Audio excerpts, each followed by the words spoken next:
It appears that the Chinese experiences in Cuba were different than elsewhere in the region. And to a certain extent, that's true. And it started mostly with the experiences in the Cuban struggles for independence, where thousands of Chinese, beginning in 1868 and all the way up through 1898, joined the Cuban struggles for independence.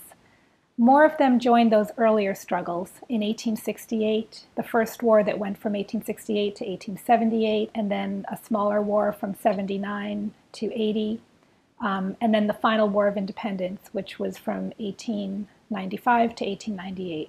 So more of them joined in the earlier war because they were indentured.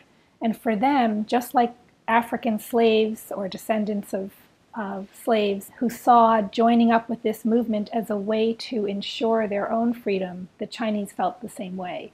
Many of them had actually been runaways, so they had escaped the plantation and were living alongside other African runaways and eventually supported the movements. Others were recruited by the planters themselves, some of the masters who decided to join the struggle for Cuban independence and the struggle against Spain. And they would give their indentured laborers and slaves an incentive, which is if you join, you will have your freedom afterward.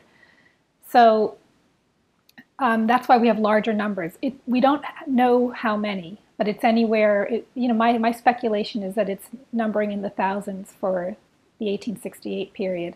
In the later war, 1895 to 98, we have more documented cases of Chinese participation with their names and their petition to get a pension after the war. But it was fewer because by this time the Chinese had set up more small shops and associations and had their own businesses. And that earlier generation of Chinese indentured laborers were now much older. However, they did really support the war in other ways. So one of the grandsons of an indentured laborer who I interviewed for my book revealed that his grandfather actually supported the war through donations and helping to provision the army.